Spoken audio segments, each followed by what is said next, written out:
eto tayo mga kababayan eh. Alam nyo mga kababayan, sa kabila ho ng maraming problema ng bansa, ang Pangulong Bongbong Marcos ay tuloy-tuloy na nagtatrabaho. Isa na nga ho dyan mga kababayan, ang paghahanda ng binuong isang parang task force mga kababayan. Task force talaga eh. Task force ano. Eh hindi ho. Ang bumuo nito, mga kababayan, ay ang mga mahuhusay, magagaling at mga membro sa Kongreso at membro sa Senado at iba pa. Pakinggan nyo ho. Tignan nyo kung gaano kaagap ang Pangulo. Pasok! Force ang Agri-Agra team. Ayan na mga kababayan ko. Kilala nyo naman si Conrado Estrella, si Kiko Pangilinan, at marami pa hong iba. Ito ho mga kababayan, ang binuong task force para ho tumulong na mabantayan ang pangkalahatan at makatulong po sa problema na ating nararanasan ngayon. Pasok! Bumuo na ng isang task force ang Agri-Agra team na siya magbabantay at kung paano tutugunan ng krisis sa Middle East kaugnay sa ating food security, agriculture sector at ang ating ekonomiya. Ito ang inanunsyo ni Senator Francis Kiko Pangilinan bilang chairman ng Senate Committee on Agriculture. Ang Agri-Agra team ay binubuo ng Department of Agriculture, Department of Agrarian Reform at mga kinatawan ng Senado, Kongreso at mga local government units. Kita nyo mga kababayan ko, di ba? Sinabihan ko kasi na mag-unsubscribe na kami sa kanya kapag di siya tatakbo. Ay, naku. Hindi ba nagalit, Jai? Oo, kayo naman eh. Biro ko lang yun eh. Kayo naman oh. Talaga? Hindi ba nagalit?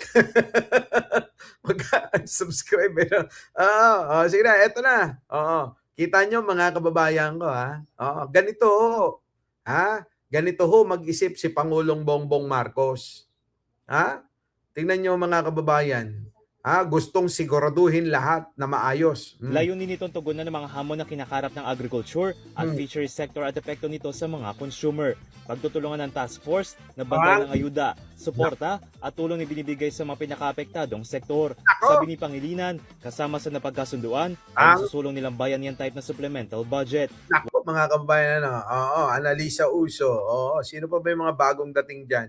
Si Admin BMB Eduardo, si Andy De Vera. Shout out po sa inyo lahat. Walang pinag-iba ito sa Bayanihan as One Act na kanilang naprobahan ng panahon ng COVID-19 pandemic. Kasama sa mga provision nito ay yung suspensyon ng pagbabayad ng interes sa mga loan habang nasa krisis ang bansa. Kita nyo mga kababayan ko na shout out kakanina kay Attorney Claire, Boss Mike.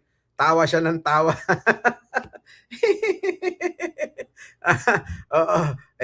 Dapat tinanong mo, sabi mo, Yusek, bakit ba hindi nyo pinipigilan si Mike Cervera? Kaka-content kay Martin Romualdez. dapat tinanong mo na, sinamantala mo na yung pagkakataon, di ba? Ginger tea, nandyan na. Di ba? Galing mga kababayan, ni Pangulong Bongbong Marcos, eto na, may foresight si PBBM. Magaling talaga, sabi ni Ginger T. 'Di ba? Dali Babes Castro, 'Di ba? Antonio Marcos, Olive Macapagal. Kasama sa pulo ng Agri-Agra team, sina Agriculture Secretary Francisco Teo Laurel Jr., Agrarian Reform Secretary Conrado Estrella III, at Representative Lea Bulut Begtang, Mark Enverga at Adrian Salceda. Para sa DZRH-TV, ito si Dustin Bayog, una sa Pilipinas. Kita nyo mga kababayan ko, Pangulong Bongbong Marcos, kita nyo tuloy pa rin ang serbisyo. Hindi lang ho yung pagsisigurado mga kababayan ng ating mga pangunahing pangangailangan, bagkos pati yung mga proyekto na kailangan din ng mga estudyante. Pasok! Yung mga building ninyo dito. Tignan nyo mga kababayan, pakinggan nyo ho ito Pakinggan nyo si Vince Dizon dito. Pasok! Huwag na tayong lumayo, yung mga building ninyo dito. Ilang taon nang nakatenga yan. Kita nyo mga kababayan ko. Wag na tayong lumayo, Eka. Tignan nyo ho yung mga building ninyo. Panahon pa ni Duterte. Panahon pa ni Pinoy, panahon pa ni Duterte. Hindi pa rin natapos mga kababayan. Ilang taon na yan? Ilan pa na? Kinakapos na talaga sila sa classroom. Kasi pagaki ng pagaki, padami ng padami yung mga estudyante, wala nga sila mapagagyan. PUP only needs roughly about 1.5 billion pesos to finish all of your buildings by next year. Oh. PUP mga kababayan ha, government yan ha. Oh, gobyerno po mga kababayan, kaya medyo mura ho yung ano po diyan ano.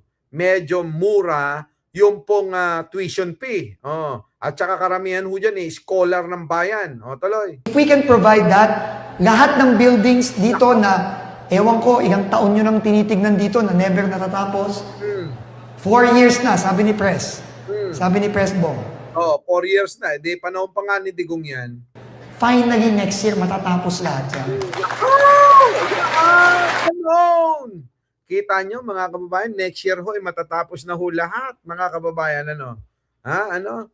Kay, kay Attorney Claire na ako, boss. Oh, Mike. Pero, andon pa rin puso natin.